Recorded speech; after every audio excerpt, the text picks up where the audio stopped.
Thanks for being here. I just wanted to say, obviously, yesterday was a very big day in the U.S., a very big couple of days leading up to inauguration yesterday. Happy to talk a little bit about that and what we did in D.C. and people we talked to and messages we conveyed. But then, obviously, after the president took office, he issued a number of executive orders. He issued his trade memorandum, which we are looking at very carefully. And, you know, from my perspective, I think the most important thing that came out of that is that we have now moved from a more abstract discussion with the Trump administration to a very concrete discussion. That document lays out priorities. It lays out areas of study that are very important to him for his fulfillment of his trade and economic agenda. It's very detailed. There are many aspects of it that implicate Canada, and there are clear people within his administration who are responsible for it. So we have the framework and the tools necessary to now do, in a very concrete way, what we've been doing for months and months and months in a more diffuse way, which is talk about the Canadian value proposition with Americans and what we bring to the table to make sure that the Trump administration is able to succeed in its economic objectives. And there's an awful lot for us to bring to the table there. Thanks. Mary, you want to say Sure. I won't add much more to that because I look forward to answering questions. But just picking up on what Ambassador Hillman just said, we do have something very concrete to work with, and we look forward to doing that, particularly around trade and our counterparts in the United States to bring forward this work. And I think that once we embark on that work, we will begin to, do the serious work of what this enormously successful economic relationship is, and work together to make this economic relationship even more successful. As you heard the Prime Minister say this morning, there are many things that the Americans want. Top one being a dynamic economic success for Americans. And to do that, Canadians can very, very much be a part of that. So we're looking forward to doing that work beginning yesterday. So what I was saying, it's great to be back. Yesterday we were in Washington with Ambassador Hillman. Mary, was important to be at the Capitol as well, to be able to engage with governors and a number of military leaders. We were in that room where everyone was gathered for that moment. But it was also a moment to remind our American friends, as we've been doing for months now, to say, I hope you're happy to see us, by the way, because we're your largest customer. We buy more from you than China, Japan, the UK, and France combined. And despite the fact that you have heard that message probably 100 times now, we still need to repeat it in Washington so that everyone's get it. And I could see governors nodding because they understand, you know, they're in the front line of that. They understand that they won't be tariffed without impact. They cannot be tariffed without consequences. And they cannot be tariffed without costs for the U.S. consumers. So it was important to be there. And reminding them that in the golden age, as the president presented it, of America, what's good for America should be good for Canada because of the integrated nature of our supply chain, whether it comes to energy, whether it comes to manufacturing. He insisted a lot about manufacturing, which, you know what? We've already started a very strong industrial base here in Canada. And the same thing when it came to critical minerals. I remember talking to one general and I said, I hope you realize that the critical minerals you need in the missile defense system come from Canada. So, we are your partner of choice. I just don't want to be the friendly neighbor of the North, but we're the strategic partner of choice in the 21st century in a very turbulent world. And again, I said, if you say no to Canada, be mindful who you're going to say yes to. And therefore, if you want to be resilient, if you want the greatness of America, well, you have no better partner than Canada, and that's where we're there with a strong voice for fighting for Canadians, fighting for industry, and making sure that Canada is front and center when it comes to this new age, I would say, that was presented by President Trump yesterday. So we're happy to take your question, the three of us, and good to see you again. Madam. Thank you. Jillian Piper with Global News. Thanks for taking our questions today. I wanted to ask, have any of you spoken directly with anyone in the Trump administration since his inauguration? Well, we have had contacts with his team all along. I may let the ambassador comment on that.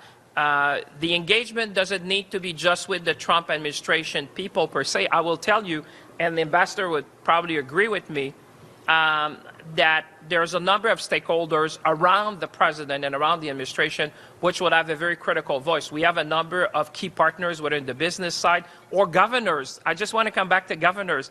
Go back to the governor of Michigan when she said recently at the auto show in Detroit, she said, you know, the economy of Michigan is on the line if something happens. And I was with governors from the South, and they say, we hear you, Minister. We want to be with you. We're going to go to Washington together. But I'll let, Kristen to say more. Yeah, well, just a short answer is yes. We have had some exchanges with members of Trump's incoming administration and White House. The incoming cabinet appointees, until they are confirmed, are really not able to talk deep substance with us, but members of the White House, the nominees are. And the weekend leading into inauguration, there were many, many events around the city, and so I went to many of them and bumped into a lot of cabinet appointees over and over again over the course of the weekend. These are social events where they're celebrating their fact that they're coming into the White House and into the administration, but it always allows you an opportunity to get a few of those messages in. So that was a fairly consistent activity over the last 3 days. Thank you. And Ambassador Hillman, I'll direct this question to you. Do you believe the border is the core issue that President Trump has with Canada? I believe the border is one of the core issues that is a priority for the president. I think that a strong U.S. economy and energy dominance and trade, what he calls fairness, are also quite crucial, not just with Canada, but with every partner. And again, those issues around energy and trade and geography, northern Arctic security, these are all quite significant priorities for him. But luckily, they're things that we have a lot to bring to the table. Thank you. English on whether abuser is insulting to Canada? Well, listen, those are not the type of words we would use, and it's always good to be down in Washington as the ambassador because we want to deal with respect. We want to deal in the fact I always remind them that, by the way, Canada is a G7 country, so just, people remember, we're a NATO country, we are your strategic partner of choice, and in this vision of a renewed America, of a golden age, as he said, they're largely going to have to work with Canada. When you think about the oil coming from Alberta, the electricity from different provinces, whether it's gas, I would turn that around and say, let's not look at threats but opportunities. That's what I've always wanted us to go to Washington, as we do, to be confident, to be ambitious, to say, you know what, I don't know anything that the Americans buy from Canada by politeness. They buy from Canada because they need it. And these supply chains have been created over decades, and you cannot replace them easily in time, nor with the investment needed. The Prime Minister was clear. If you say no to Canada, and I've said that to a number of military personnel yesterday, if you say no to Canada, be mindful you're saying yes to. You're probably saying yes to China on critical mineral. You're probably saying yes to Venezuela on crude oil. You're probably saying yes to Russia on other critical minerals. So I think that in a turbulent world, if you want to achieve that great vision, and speed is of the essence, let's work with what we have, and let's make sure that that will be a North American opportunity for workers on both sides of the border. In English? So in English, I would just say, is it abuser that was the term? Was it abuser? Bad abuser. Bad abuser. Okay. So those are not words that Canada would use, in speaking about our closest friend and ally. But I think those are that's his choice of the way he communicates. I think we saw 4 years ago, and we are seeing again that he has a way of communicating that isn't necessarily the way our country and our leadership would choose to communicate. But I think it's important to recognize that it's part of an overall strategy, a bit of distraction, a bit of having people focus on a word that's being used and not on getting down to the work. And right now, we are able to engage with the Americans on the facts of the relationship, the fact that we are their closest economic ally, the fact that we will contribute to his agenda of energy dominance, the fact that we are a strategic ally geographically for some of the concerns that they have up north. You know, there's an enormous list of areas that came out just yesterday of priority for the president that are very important to us. When it comes to our border, Canadians know the facts. There is no criminal trafficking of fentanyl to the United States from Canada. We represent less than 1% of any illegal crossings. It is a border that has two sides. We also have, you know, things that we want to talk to them about how we manage our border. So that's where we need to be paying attention. That's what we need to be focusing on, and not words that, you know, maybe wouldn't be the words that we would choose. Okay, that was not. No, but what I was saying, so the question, and Ambassador Hillman and Mary, we've been working on that. So when you see the executive order on the America First trade policy, for me, you know, we need to move from a defensive position to offensive in the sense that we have a lot of good things to put on the table in that discussion.